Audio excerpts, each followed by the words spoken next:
In the last few years, the European Commission, EC, has significantly increased the funding and focus of its development efforts on fragile and conflict-affected countries.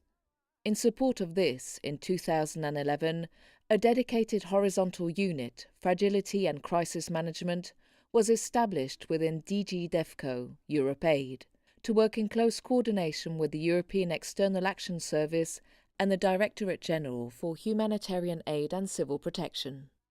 Acknowledging the importance of working with other actors on the ground and sharing experiences to perform better, the EC also works in partnership with multilateral partners such as the UN or the World Bank and bilateral donors like USAID.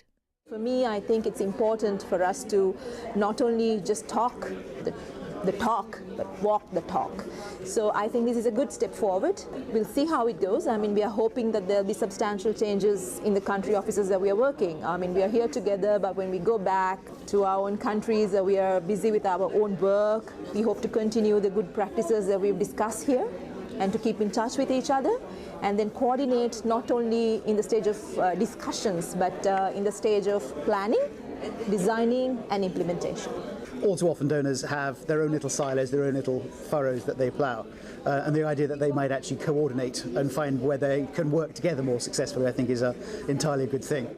This workshop sought to achieve a common approach to development aid in fragile situations, to reduce the risk of armed conflicts and disasters, and to promote early recovery after a crisis has occurred. It also acknowledged the importance of developing the capacity of its staff members in the area of fragility and crisis management for achieving better results when tackling the challenges of security, fragility and transition. In this vein, between the 9th and 13th of September 2013, the EC DG DEVCO 07 Fragility and Crisis Management Unit, in close cooperation with other Commission services and the European External Action Service, and with the support of UNDP, USAID and the World Bank, organised the interagency workshop on strengthening cooperation in fragile and conflict-affected countries. The main purpose of this event was to learn about the EU and other development partners' work in fragile and conflict-affected countries, and to reach a joint understanding of how we evaluate needs and address the challenges of working in fragile contexts. For me personally, it has demystified some of the elements of both the EU and the United Nations. I think it's really useful to get to know people outside of the conflict zone that I'm working in, and actually to meet people and build relationships with colleagues within the UN and the EU, how we can all work in partnership together for the benefit of the countries that we're working in. Besides sharing practices and policies, the aim was to build up the critical and holistic thinking of all participants, and to promote cooperative problem-solving and a teamwork spirit among the participants. Things about, first of all, shared frustrations. I didn't expect that. I thought that UNDP, for example, was privileged to having access to all information and being very free from political interference. And I learned that this is not the case necessarily. They also suffer, if you allow me that expression, from big political-driven dictation almost of or directions of where to go and where to put the money and where and what to do. Almost 70 experts from all 4 agencies, working in more than 20 of the most emblematic fragile and conflict-affected countries, attended this event.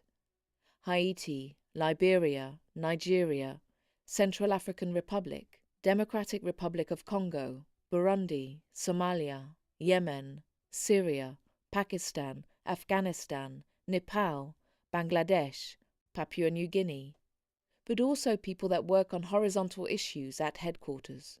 So we could have opinions from different backgrounds, people, as we said, coming from delegations, implementing programs, and people working on policy. So that was very useful. And then we focus not just on theories. We also talked about what do we do, what works, how do we do it, and how we can improve it. The results were much appreciated by all participants and resource people, and there was a consensus that only through sustained collective efforts can we improve the living standards of inhabitants of fragile and conflict-affected countries.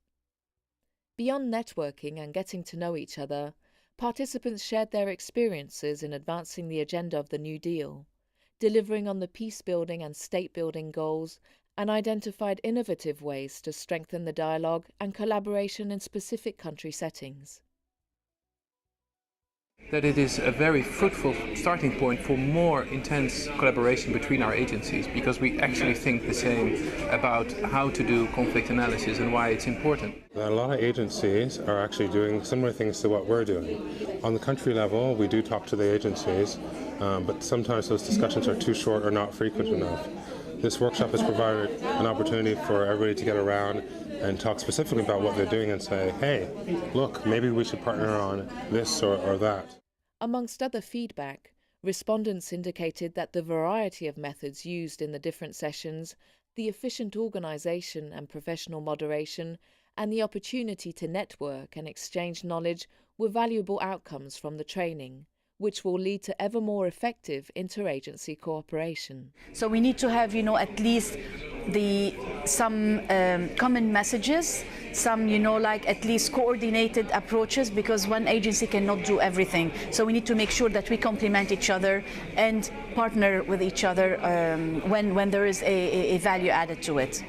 All in all, this pilot interagency workshop showed the importance of working in close partnership with other bilateral and multilateral organisations, of reaching a far better understanding of who the others are and what they do, but also of learning about each other's strengths and limitations.